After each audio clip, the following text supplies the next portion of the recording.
everyone. Welcome to Leading with Agility, the show that uses the world around us to explore how leadership can be inspired by agility. I'm your regular host, Arif, and I'm joined by... Myself, TK, your regular, irregular co-host. Thank you very much, TK. And today we are joined by Anamaria Dorgo, who is a learning and community consultant, facilitator, and founder of Handle with Brain. And she also leads a global online community of practice for learning and development professionals called L&D Shakers. And she co-hosts Mapping Ties and writes The Irregular Letter. Fascinating. Thank you very much, Anamaria, for joining us today. It's a pleasure to have you with us. Thank you, Arif. Thanks, TK. It's great to be here. Amazing. Thank you.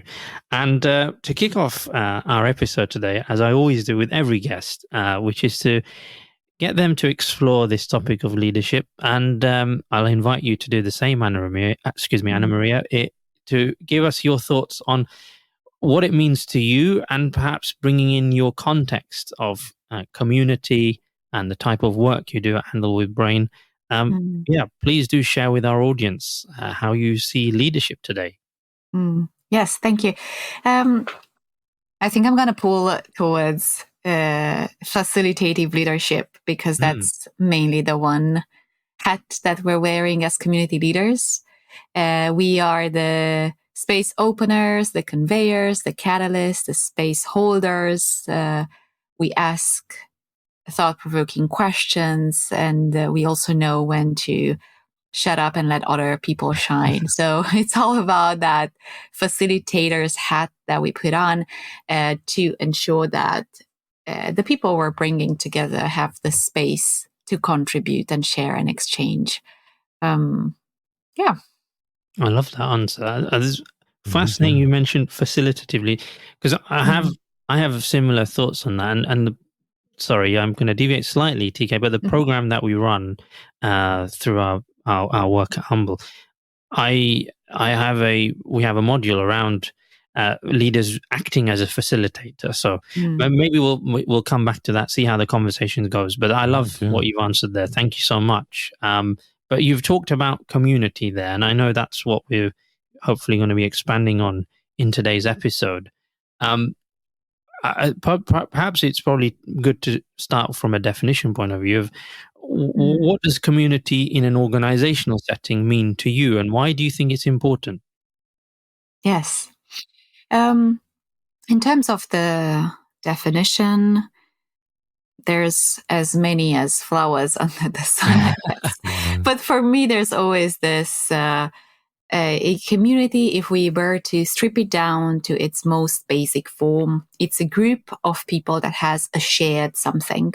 It can be a shared goal, a passion, an interest, a domain of expertise, a shared department they're working in, maybe a shared life experience. And they also share this need that is met through coming together. So they have something they're longing for or they need, and that can only be met by them coming together to find that. And that need looks different from person to person. Some people join communities because they need to belong. Maybe they need to grow. Some need to learn or maybe feel seen or create or contribute, give back, etc. So there is a purpose, and that purpose is a collective. Why do people gather? But there's also very personal from person to person. And I do a lot of work with communities of practice, and those are groups of people that share a concern or a passion for something that they do at work within their organizations, and they want to learn how to do it better as they interact with each other regularly over time. That's quite brilliant, yeah. So I wanted to ask, because you've mentioned the communities giving a lot of value for the members, right? That they fulfill a certain need. And I totally agree. And it's wonderful to hear how you're putting this human aspect into it. But as we want organizations to be more human, even though they're full of humans. Sometimes there's this corporate mentality. And, well, it is there. And people will ask, well, all right, communities are important for our employees, but what do we gain from them as an organization? Why should an organization invest in building communities like that? Yes. Wow, I could go into this topic from different angles, I guess. We could talk about measurement of impact, and maybe we come back to that later. There is a list of benefits that organizations gain by nurturing communities as long as they're setting them up for success. I always say that a community is when you create community, you create a culture in itself in that environment. And so when you're creating it within an organization, you're creating it in a culture that already exists. And that's the container, the culture of the organization. Right. And sometimes that's beneficial for the community and other times it's not. But if I were to take a step back, and actually, interestingly enough, there were studies that people have sit with this question for a while. Communities are not new, although they exploded probably after COVID. And there is a study that was done, I think it was 2001, something like that. And Lesser and Stork were the scientists, and they looked at 7 different successful communities across 6 industries. And they realized, and that's the question they were asking. The communities were already successful. So they were producing things. They were impactful for the organizations. And they wanted to see, well, what is that impact? Like, what are the organizations gaining? And also, how are the communities getting there? Like, how is that being created, that value? And they mention how communities, when people come together, create what they call a social capital. So social capital is that value that is created through connections, relationships, and the fact that they share a common context. They're all working in the same organizations. Now, those connections, relationships, and common context, they tend to lead to behaviors within the members that exist compared to colleagues that are not members. So they're not part of the community. And those behaviors lead in time to improve business performance.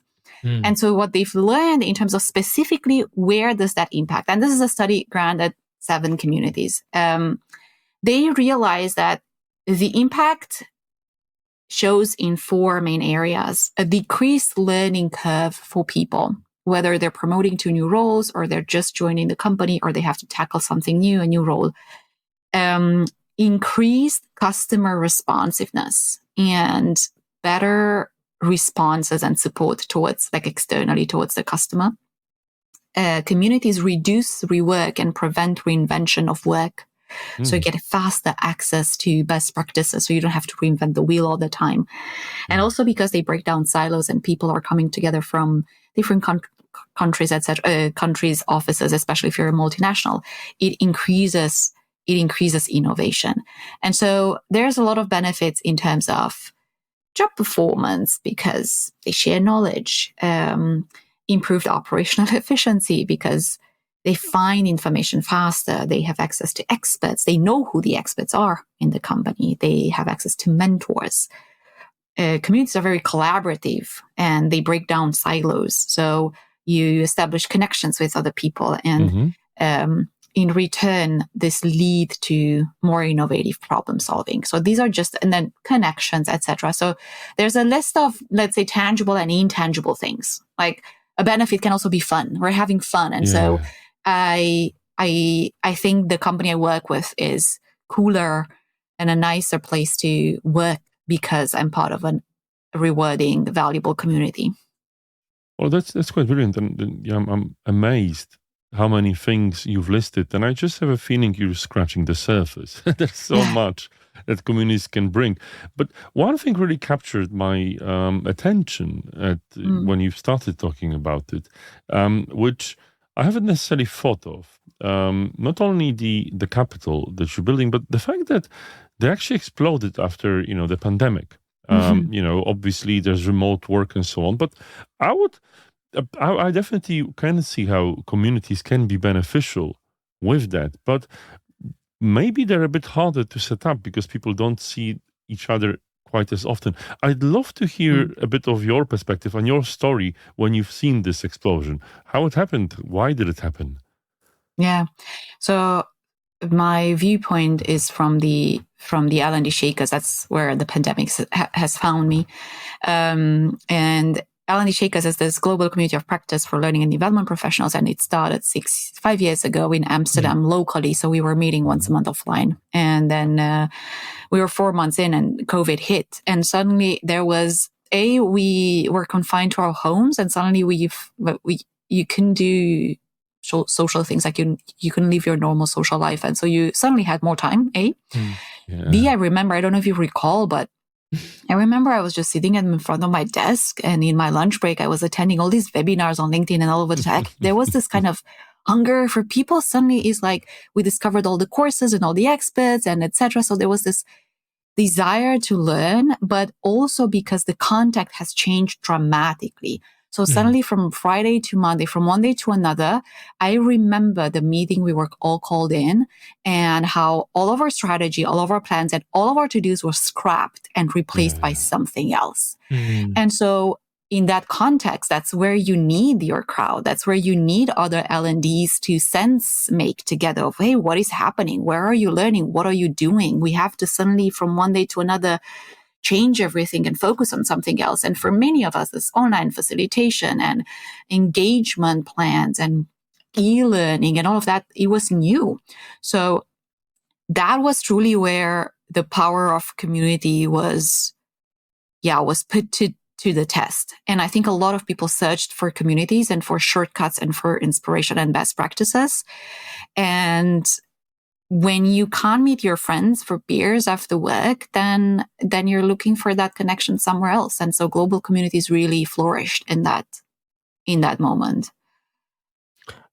Thanks, Anamaria, for that. That's fascinating. And I think your experience post-COVID, during COVID resonates, I'm sure, with many people who are listening. It does for me, and probably TK too. It's been a global thing. Exactly. I wanted to go back to something you mentioned at the start about belonging. And I think that's a very important word. And it has lots of I would say definitions, but the meaning of that I think has quite a broad application. So we can say belonging from a pure employee perspective of belonging within an organization, and then I'm sure from perhaps where you're talking to us about today is that a subset of that, belonging in terms of my profession or my passion or a hobby I have, etc., etc. There are going to be subsets, various subsets.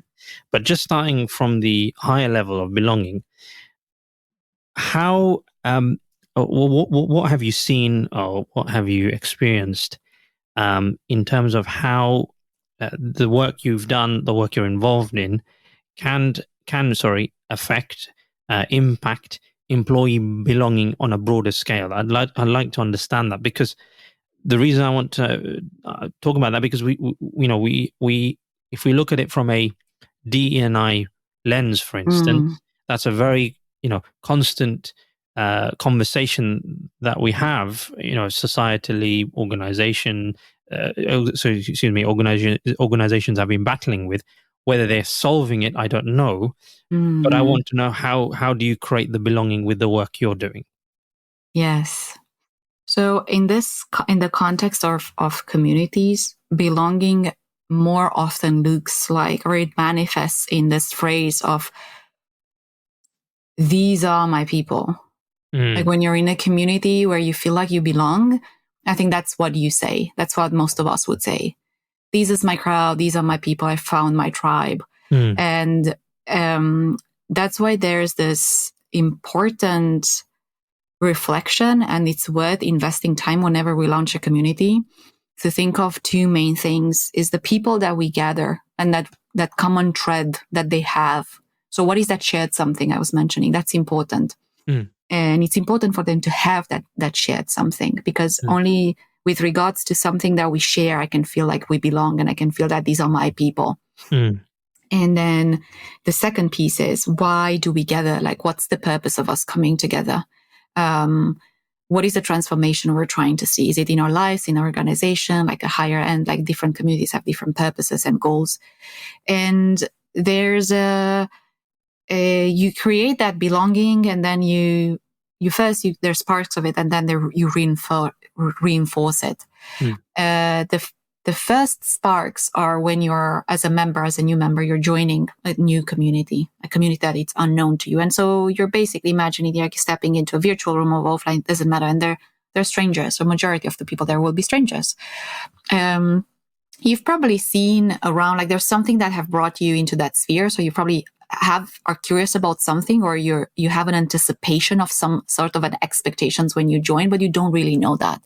And so the way we onboard people, the first message, the first event you're attending, the first connection, and the first bumping heads with other members, it should, in order to move into belonging, you should first feel like this is a safe space. Like I can show up here. I can be curious. I can ask a question. There are other people that ask questions. And usually we do this with rules of engagement, they're called, in community. So how can you behave here in order to feel safe, and what is frowned upon, and what should be the things that you should be steering away from, in order to feel safe? So there's the container, and then there's the safety.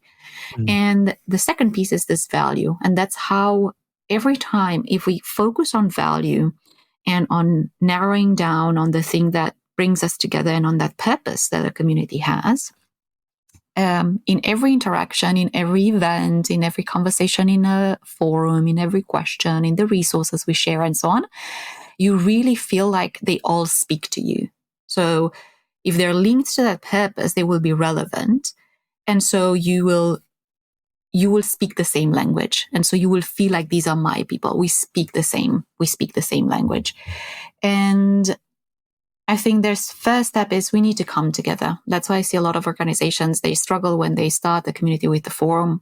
So it's just a Slack channel, or it's a forum channel, and it's that asynchronous way. And there's the struggle of how do we get people to talk to each other and engage and post. And I'm like, well, that's an effect of people seeing their eyes and looking at each other and exchanging and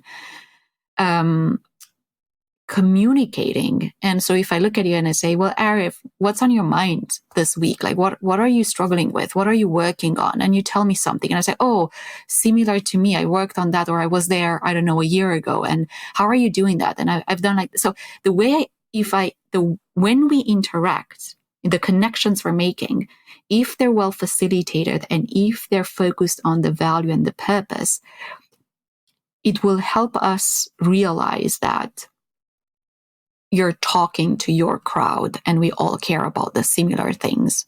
And today I can contribute to something you're asking, and tomorrow you're contributing to something I struggle with. And the more we interact and the more value we create and the more relevant what you say is to me and what I say is to you, the deeper the trust we build over time. And so that trust and belonging, they go hand in hand, and we deepen those ties, let's say. Thank you. And I like what you're describing there around it's the shared experience, the shared lived experiences that you're bringing together, essentially, right? And I think what resonates there is we all are quite happy in our bubbles, working in organizations or for whatever it might be, whatever the setting, believing or thinking, conditioned maybe, that what we're working on is unique. No one else has this situation or perhaps problem or challenge, and therefore how do I get the help I need? How do I even consider or potentially even open my mind to the possibility that there could be others facing the same thing I'm facing? So I think the work you're doing is so needed in the world to help bridge that understanding and bring people together in the right way. And the facilitation angle is crucial there. Sorry, I want to add something Please. here, because as you were talking, it reminded me of this was again a study that was done in 86. I remember that's my birth year, so it's kind of stuck into my memory. And it was McMillan and Chavez, and they looked at what creates what is a sense of community and what leads to that. And safety was one of it, and reward and so on. But one of the 4 elements they talk about is this shared emotional connection that you mentioned. And they looked at it and they actually defined it and they packed it under a formula. Because when you say shared emotional connection, it's like, what is it? Like, I get it intuitively, but how do I create it? And so they created a formula to it, and they said, to create a shared emotional connection in a group of people, there has to be contact. People need to come together, first thing. Like, it can't be a forum. They have to come together. Online, offline, it doesn't matter. And then the quality of that interaction matters. They can come together, there can be contact, but if that interaction is not perceived as qualitative, it's not gonna lead to the creation of a shared emotional connection. And they go a level deeper and they talk about what high quality means. And so that's interesting, because that facilitative leadership part, the facilitation, the way we hold that space and react to what's happening in that space, it is very important to create that high quality interaction, basically. Amazing. And thank you for that. I love where you've ended with the facilitative leadership. We are going to come back to that, but for the time being, let's facilitate a break. Give our listeners a moment to gather their thoughts, and we'll be back shortly.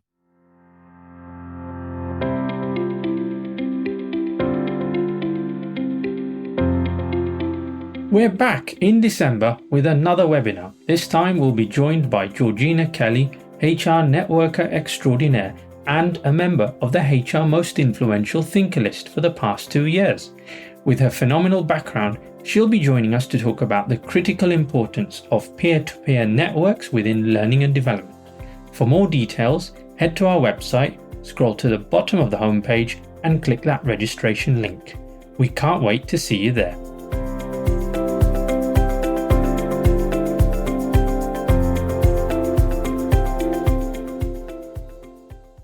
Welcome back, everyone. Thank you for staying in for the lovely conversation with Anamaria about communities. So, so much brilliance before the break. And I guess so many wonderful listeners of ours that are leaders in organizations would love nothing more than to oh my God, I need to start building it. I need to get these communities in my organization. The first thing they should do is probably call you, but as busy as you are, they can't all get your help. So I'm just wondering about the leader's role in supporting communities. And yes, I'm going to maybe uncover a bit, because we had a quick chat before recording the podcast, and the role of a leader is a bit controversial. You can't really start communities for other people. So I'm keen to hear, what do you think should be the role of a leader in all of this if they want to build communities in their organizations? Yes. So why do we say that it's controversial? It's not because it hasn't been done before, but it's just very hard. As a leader, you're already put in the position of you have a certain authority around you because of the role that you have as a leader, people manager, etc. And so, as stewards of communities, the easiest path into that is when we are either part of the target audience, and that means I am a learning and development professional that looks for support, so I'm going to create a community for L&Ds, for my peers. And I'm one of them. That's the easiest. Now, within an organization, if the leader takes that piece, it automatically puts them into this, the leader is asking us to, or now it's something that we have to do, or they're the ones to kind of oversee and ensure that it's getting done, and so on, because that's how leaders are being seen generally in organizations. Sadly so, yes. So it's not impossible, but there has to be a very big mindset shift, even language shift, that leaders will have to take for them to nurture communities for others. What they can do, though, is they can either spot community builders, like the people that are well connected, the people that are sharers, the people that always care about this, hearing everyone's voices and asking good questions and liking to come up with ideas and initiative. And they're very social butterflies, or they're very inclined towards research, like research knowledge, etc.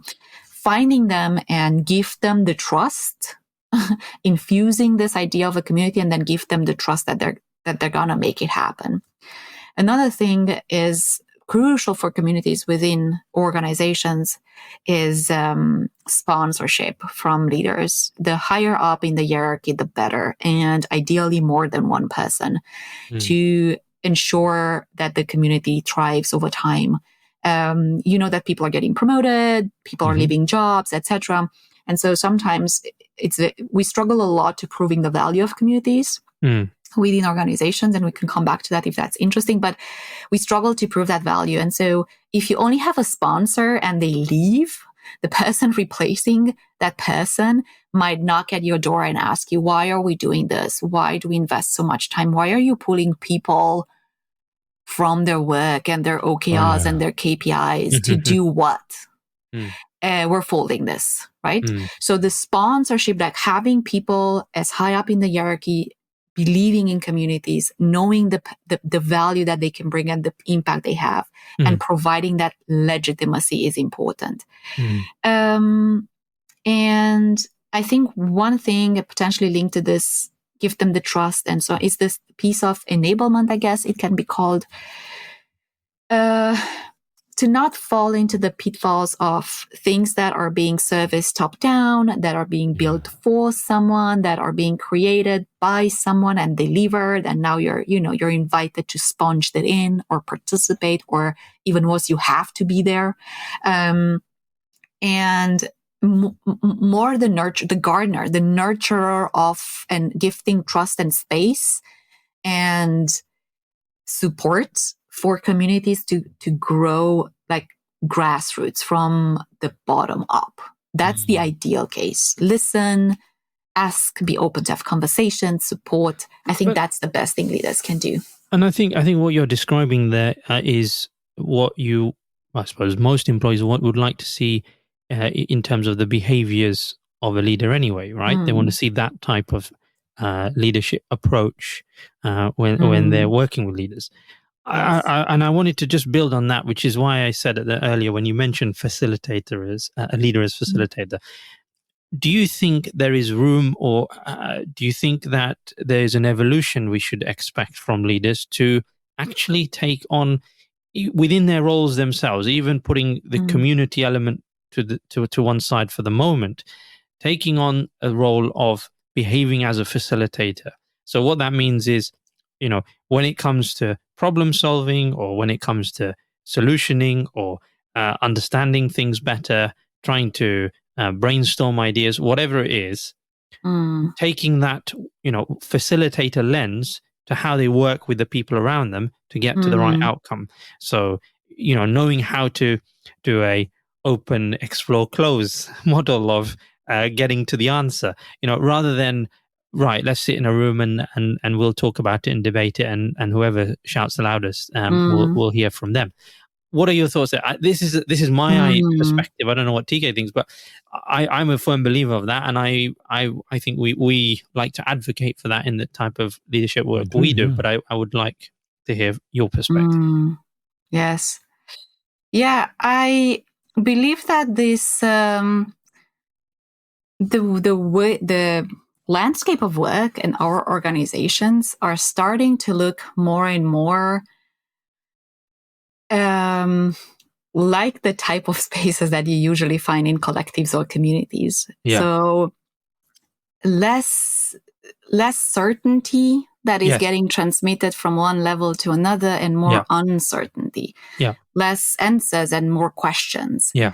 And so I think we're going to be, whether we want to or not, by design and by the type of challenges that organizations today and wait till we see what's coming further down the line are facing, that asks for a leader that knows when to hold the space and ask the right questions and trust. So I definitely think that it's absolutely beneficial. So I think what we're saying here is that there is going to be a natural evolution where this type of stance or behavior is going to be called upon even more from leaders. So then the next question, I suppose, is there is a skill gap.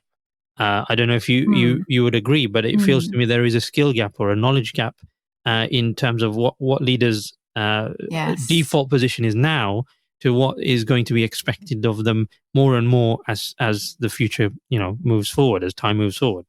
Yeah. Yes. So I think whenever I think about facilitative leadership, I think about facilitation foremost. So that is a skill that it's available to us. Like there are courses, and you can definitely go out there and flex that in whenever you're gathering people. But coaching can equally be added to the same family of facilitative ways of managing or leading or interacting with others, and it's. Because there's going to be so many questions, and because this way of approaching leadership is going to be asked for, like you said, I assume that it's in every leader's responsibility to go out there and try to understand and maybe run small experiments at work with their team without the permission of anyone. And try to see what does that new skin feel like, and what comes natural to me. But particularly, I would advise them to look at the things that don't come easy, the things where they find themselves feeling uncomfortable or triggered, or it like with everything with leadership, as you know, it starts with this almost this self-awareness, this thing that I am now in awareness, trying to work on the way I react, the way I ask questions, the way I delegate, or rather not delegate. And I'm going to experiment. I'm going to try out this new skin and experiment with it. Nice. Either it comes from the person or it comes from a narrative, if we want to go top down, from a narrative or a new type of leadership that we're infusing and talking about at work. But I almost always think that these type of changes come from people. So if you're a leader and you're listening to this, try on that skin every now and then and see what happens. Yeah. Amazing. Good advice. Thank you.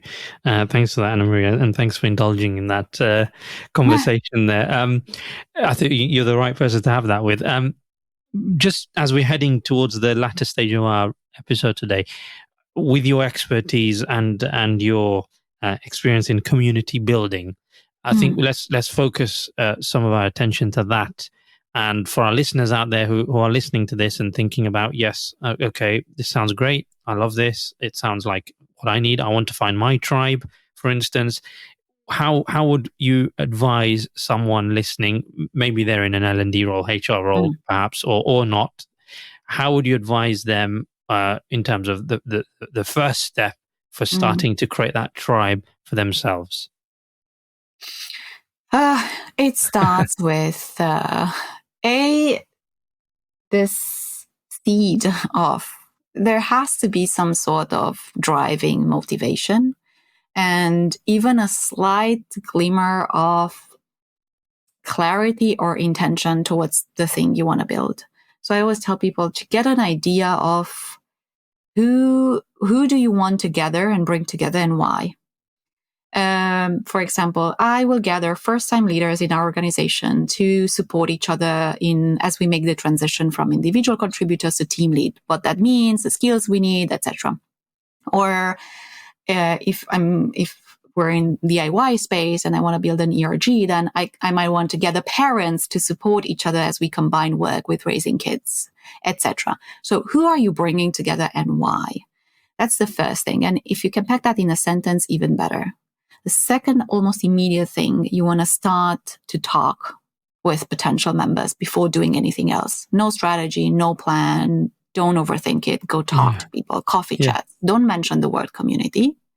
just have a coffee chat with people and ask things like, well, when it comes to being a first-time leader, what's on your mind? What are some of the challenges? What are you struggling with? What are you working on? What's on your to-do list? How do you solve them now? Who do you turn to for help? Do you know anyone else that faces the same challenges? Are you getting in touch with them? Have you ever exchanged with them?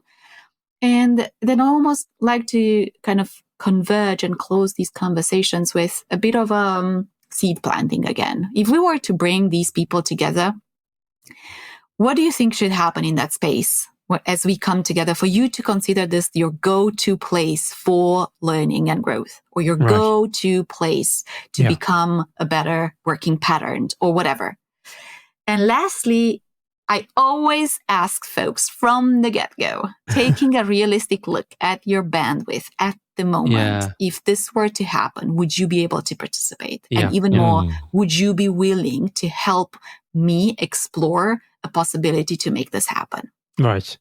Brilliant. So talk to people, and then you can go back and refining that thing. Is that assumption that this space you're trying to create for this people is valuable? That's just an assumption at the beginning, right? Yeah. You need that. You need to anchor into something. Yeah. But these early conversations will help you validate that assumption, or see if you have to tweak anything to direct your community goals or purpose towards a more real value need that these people have. Really interesting, because it's a shame I didn't know you about, let's say, it's 7-8 years ago. I was in an organization where I had recently come across a facilitation practice which I really enjoyed. I found it very fascinating and very motivating, actually.